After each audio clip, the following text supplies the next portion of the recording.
And yes, this was me back in 2016 on the Amador Central Railroad, one of the last private-owned railroads in the United States. And what we're doing is we're turning around a speeder, or they used to call them inspection cars. And as you can see, it was a nice hot summer day there.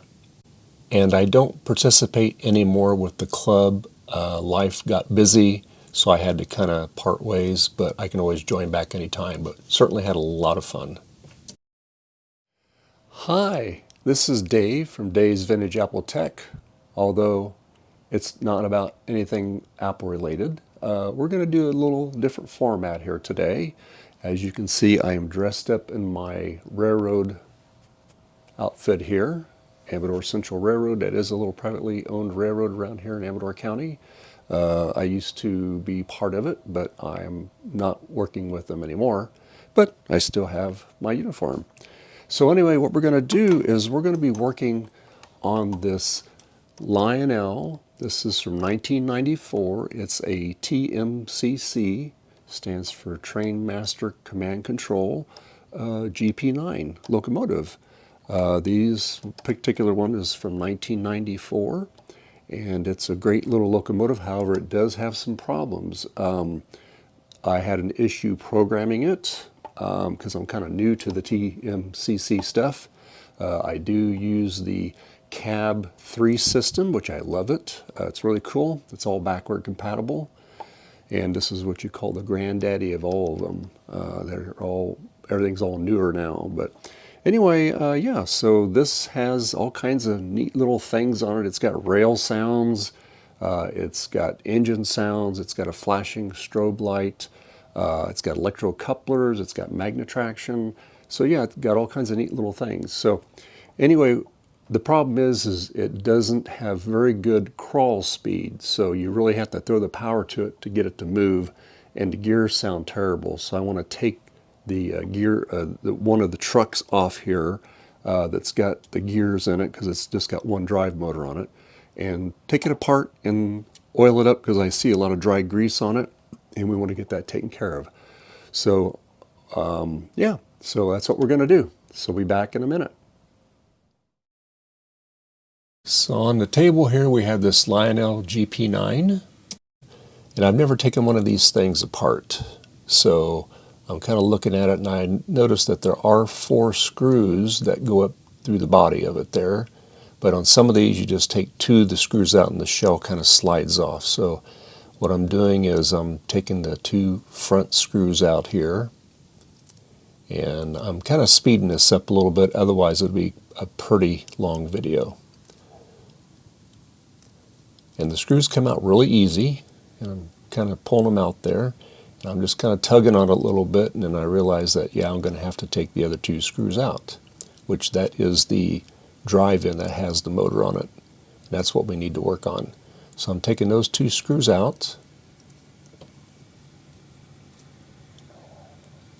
and pulling on the shell here, and it's on there really tight, and boy, I pull that thing off, and that thing has got a ton of wires in it, let me tell you. There's a bunch that go up to the body of it there for the lights, and then, but most of them just plug in. I did wind up taking some wires loose, but it was quite interesting to see all that stuff in there. And also, I didn't realize there was a 9-volt battery in there too, which I found that basically just kind of helps it when the track's losing power. It kind of keeps things going. I took the front headlight out, and that plastic piece that I was holding was actually what goes up into the number board and lenses.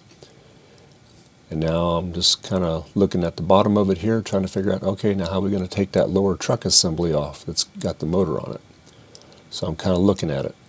But what I need to do, though, is I'm going to have to take a wire off of it, because there's wires going down into the truck. And so I figured I'll start unscrewing it here. And unfortunately, I never took a picture of this thing before I took it apart. Normally I do that. But luckily, I was able to figure everything out where it belonged as I rewatched the video in some spots. So anyway, it's very interesting how it's attached there. The motor actually is held in with basically one screw to the truck assembly.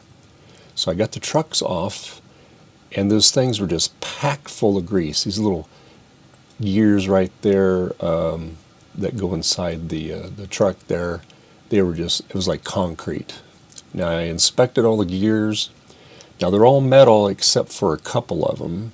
The one that's got the one that I pulled out that goes against the worm drive gear, which that really bothers me. That's a helical gear, but they should have made it metal. That way you don't have to worry about them breaking. But the gears look fine. I'm trying to figure out here what the best way to clean it is, and I'm taking my little pick, razor blade. I wound up taking my electric toothbrush and cleaning them. It's actually made pretty well. It's all die-cast metal and steel, so there's no plastic involved there. And when you lift the truck up and just power it, it's very quiet and it runs really smooth. But when it's on a track, it sounds terrible. But like I said, it hasn't been serviced, it doesn't look like, for a long time. This engine is from 1994 and it looks pretty much brand new. It has a little run time on the wheels, but not too bad.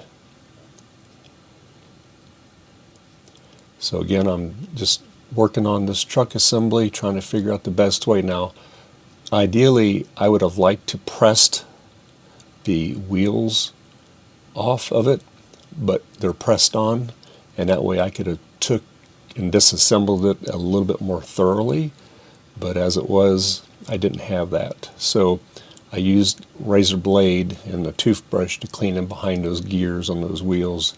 I soaked it really good with 100% rubbing alcohol.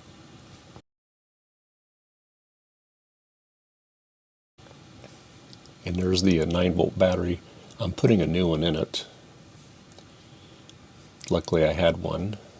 I had a little hard time getting it back in there, but I figured out how to get it back in there. So now I've got the trucks looking pretty good there. Again, like I said, I've been kind of working them over with the toothbrush and alcohol. So I'm just using sewing machine oil, or actually it's for jukeboxes. It's a very, very high grade mineral oil, but it does absorb into plastic parts. Now, what I found out is synthetic oil actually is better for plastic parts, because apparently regular oil will actually take plastic parts and it will actually start breaking them down, and they will actually fail sooner. Because plastic basically is made from oil. Most plastics are. And I'm taking the toothbrush and again working it over there.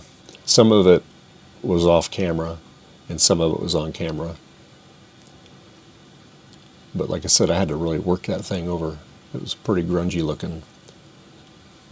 That's why I like not to use grease on a lot of stuff, because if it's out of the dust, oil works perfectly fine. It does not get hard like grease does. Grease gets like concrete after a while, and it'll lock things up, and then they will fail. And like I said, there's a little track wear on the trucks, but they're not really that bad. This has magnet traction on it. And I spent a long time cleaning this, trying to get all that stuff out of there. Man, that stuff was really packed in there. And that's why I used the electric toothbrush to get all those little gears all nice and clean.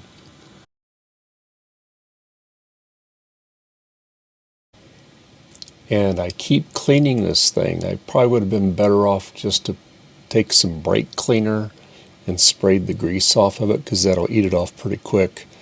But being the first time, I just didn't want to damage anything.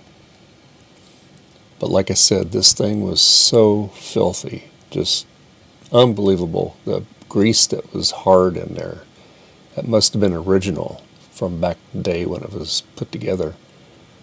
But like I said, I don't like to use grease, I just like to use oil.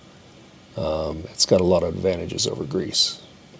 Mainly, it does not dry out. It will absorb into the metal, where grease does not. But like I said, I'm just working on this truck assembly, cleaning it, picking at it with the pick, tweezers, trying to get all that dried grease off of it, taking a razor blade between the truck's wheels and the truck frame. Like I said, it'd been so much easier if I had the ability to press those wheels, the shaft out of those wheels, and totally disassemble it. But the other problem is when you put it back together, you have to have a gauger to make the proper distance between the flanges of the wheels, and I didn't have that either. So erring on the side of caution. So anyway, we're just continue taking this thing and cleaning it, and we'll be ready to assemble it here shortly.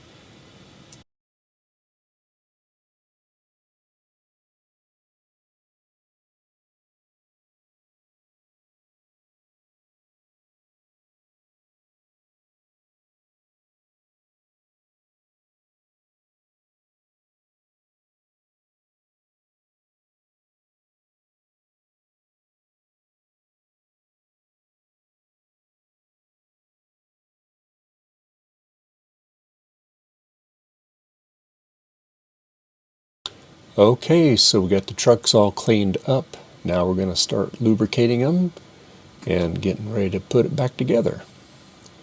So I got the trucks all back together. Now I'm in the process of figuring out, all right, how I'm going to run all these wires in there. Again, I had to go back and watch the video to make sure that I had them in the right spot. But anyway, it's starting to go back together. Now I'm going to have to screw the truck assembly back together. Now I got to figure out how to get all these wires all put back together in here now that I got the truck mounted back on there. So first order of business is trying to get the battery back in the battery holder. It goes just a certain way. And then once I figured that out, then I started to run the wires up to the frame so I could reattach it to the wiring harness. The yellow wire looked like for a pickup lead, and then there was another green wire that went to ground. And again, it was fun getting all that stuff back in there. And then when I did get that shell pressed back onto the frame, I realized the trucks didn't rotate very much on the power side of the truck. So I realized that I needed to pull a little bit more cable through so it would have a little bit more slack. So I'm getting it all reattached back together here. And then what I can do is I can put the shell back together as far as putting the lights back on it and securing the LED bulbs down. And we got it all back together. We just got everything buttoned up on it. So now we're going to test it out on the track and see how it works.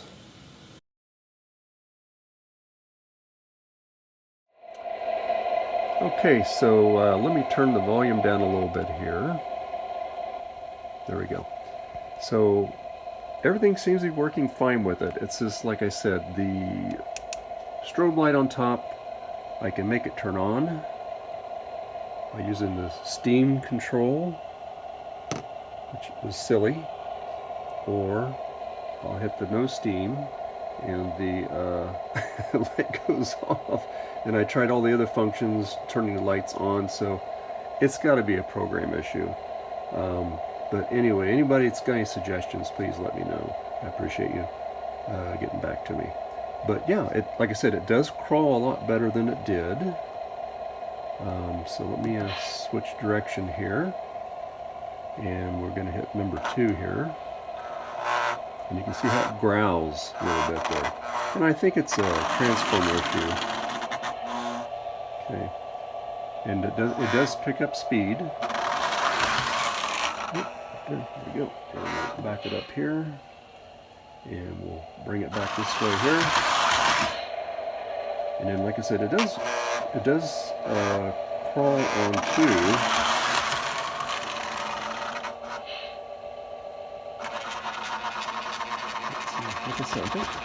Like I said, I think it's a transformer issue, because I just don't think it's getting enough voltage on the low end.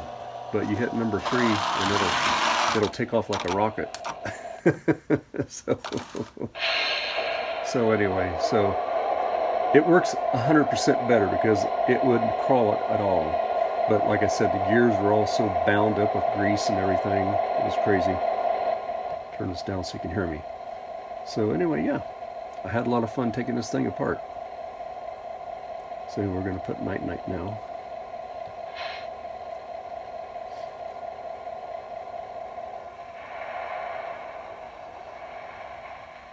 Okay, so we made a lot of progress on this thing. I'm pretty happy with it. I just like to get that strobe working. And like I said, it just needs to run a lot, and I think that will improve the crawl speed. You know, when these things sit for a while, you got to exercise them. I will set up a mini layout so I can run it around and just let it run for like about 10-15 minutes either direction, and it'll probably loosen it up. But anyway, yeah, so I hope you liked the video. This is definitely a different one for me to do. I do things related to eyeglasses sometimes, but our main thing is we work on vintage things like Apple computers, and I have a lot of guests that join me, and we work on a variety of different things. So anyway, I will do this series once in a while on these Lionel engines or whatever else I come across.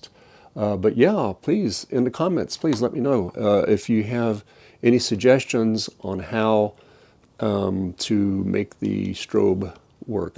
Like I said, I think it's a programming issue. Hopefully there'll be like a factory reset on this board, and maybe it's just corrupted or something. But all the other functions work fine. So anyway, thank you very much. This is Dave again from Dave's Vintage Apple Tech, and I'll see you in the next video. Bye.